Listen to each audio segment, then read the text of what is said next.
na pala yan!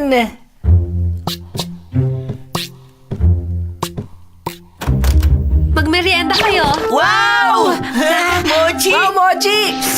Naku, mochi lang naman yan. Akala mo naman kung ano? Mahilig talaga kami sa Mochi! Kain na na!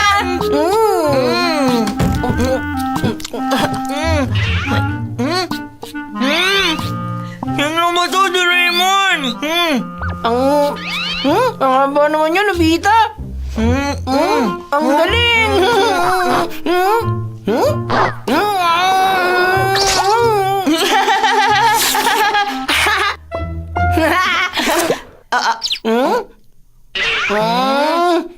Akin to! Akin to! Akin to! Apat pa lang ang nakakain ko! Apat pa lang din ang nakakain ko! Akin to! Iniwan mo!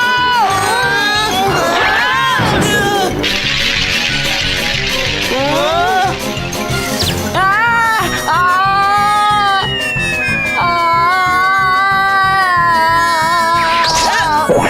Ah! Ano ba ginagawa mo? Eh ikaw, ano sa tingin mong ginagawa mo? Akin yan! Bitiwan mo! Ano ba? Ano ba sinasabi? Tumigil na kayo! Doraemon! Ano? Sino may kagagawa ng gulong to? Siya! Gusto ko lang makainin yung huling palaso ng mochi! Pareho lang kayo may kasalanan! Sa totoo lang kayo pong may kasalanan, Mama. Oo nga, Mama. Kasi hindi patas ang bilang ng mochi na binigay niyo sa amin dalawa ni Nobita. Ngayon, patas na!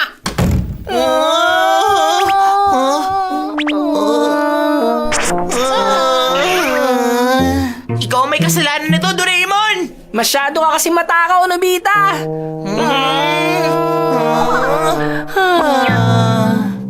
Kung marami lang sana tayong mochi. Hindi na sana tayo mag-aawit, mapapagalitan ng ganito. Alam ko na! Akin ang panggawa ng mochi! Ha? Ang galing! Henyo ka talaga, Doraemon! Isa ka nga talagang robot galing sa future! Ano ba naman, wala yun. Buksan na natin!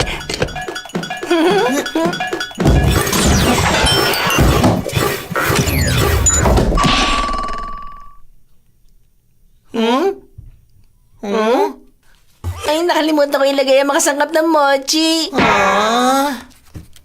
Mama, pahingi po kami ng malagkit na kanin. Huwag niyong paglalaroan ng pagkain. Hindi namin paglalaroan yung gagamitin namin panggawa ng mochi. Akala niyo ba madaling gumawa ng mochi? Mahirap gumawa nun.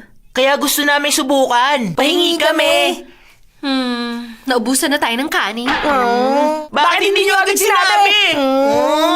Ay, kung walang mga sangkap, paano tayo makakagawa ng mochi? Kung ganon, magtanim na lang tayo ng bigas na gagamitin natin. Ano? Ang tagal-tagal pa nun. Tsaka hindi ba matrabaho yun? Huwag kang mag-alala. May pangtanim tayo dito. Una, ang tabletang ito na may mga punla ng bigas. Ito naman ang maliit na araw. Wow!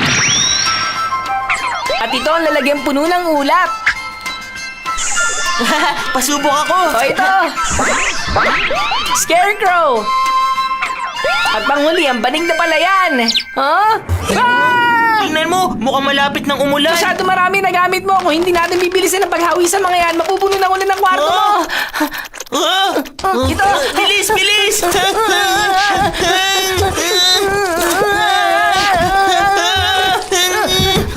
Ligtas na tayo! Magsimula na tayo kung ganon. Dito tayo magtatanim. May tubig na agad. Nakahanda na lahat ng kailangan natin sa pagtatanim. Tara na, magtanim na tayo.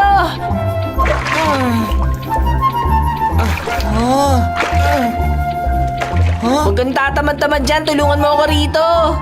Sige, ngayon pa lang ako makakapagtanim ng kahit na ano. Tabingi ang pagkakalagay ng punla mo. Kailangan mo bang ibaon ng mas malalim? Ganito ba? Ganyan nga.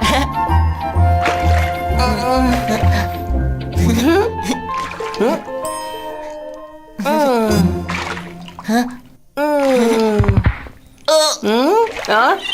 Aray, aray, aray, sakit ng likod ko. Ano? Ang konti pa lang na naitatanim mo. Ay, ang tamad naman talaga. Mga munting pantulong sa pagtatanim. Munting pang tulong sa pagtatanim? Ano naman yan?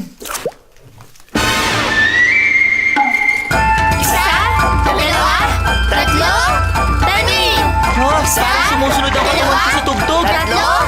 At napapatanim ako. Isa. Dalawa. Tatlo. Isa. Dalawa. Kaya mo yan! Grabe kapagod. Pakiramdam ko mababali likod ko. Sa wakas, tapos na tayo magtanim. Pagkalipas ng 2 oras, pwede na tayo mag-ani. 2 oras pa. Tingnan mo, May na ngayon.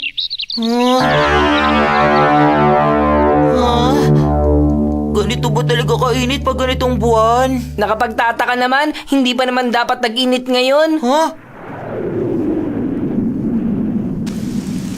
Umuulan na. Tag-ulan na.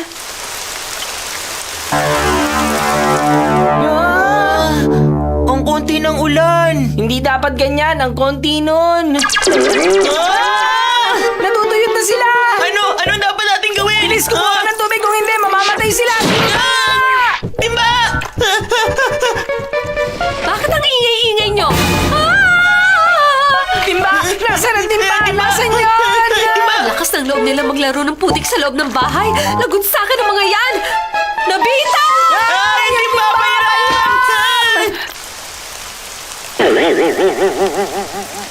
Ano ba yan? Nasayang lang ang pagmamadali natin. Umuulan pa rin. Kailangan na natin ng araw ngayon. Kung hindi, malalanta sila. Pampaaraw na manika!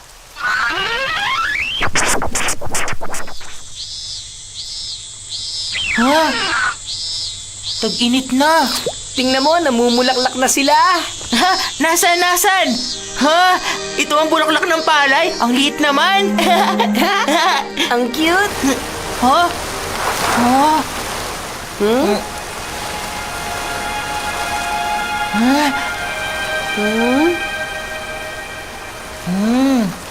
Ang bango naman. Oo nga pala, kailangan natin makinig ng weather report. Weather report? Dahil malapit nang dumating ang panahon ng bagyo. Sa bahay ng mga Nobi, maging alerto dahil may paparating na bagyo sa silangang bahagi ng kwarto ni Nobita. May bagyo! Tuloy-tuloy ang nangyayaring paglakas ng bagyo habang papalapit yan ang papalapit sa palayan. Hindi maganda to! Ano gagawin natin ngayon? Payong! Kukuha ko ng payong! Payong!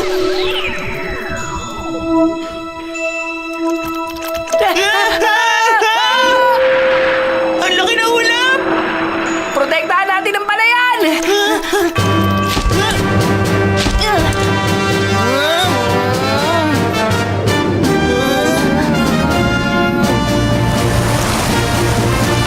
Malakas na ang hangin!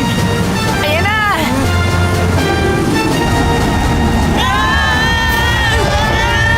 Matatangay tayo! Ang palayan!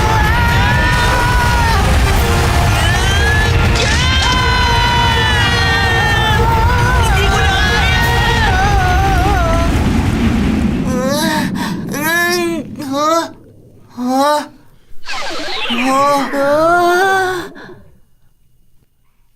Naging namumuong sama ng panahon na lang ang bagyo at lumipad na palabas ng bintana.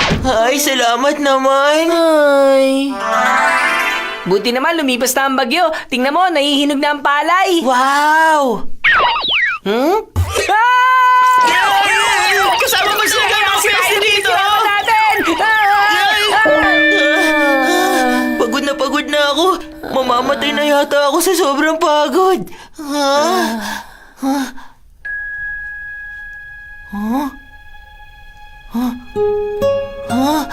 Pero tingnan mo, lahat ng pinaghirapan natin, nahinog ang mga punla.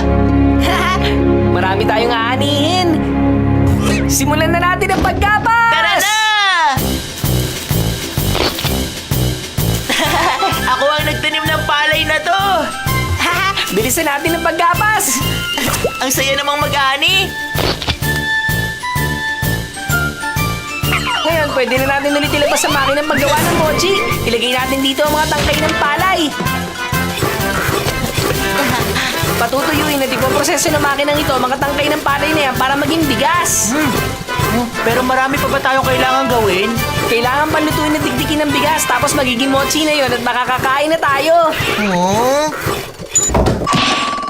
Wow, ayun na! Kain na na!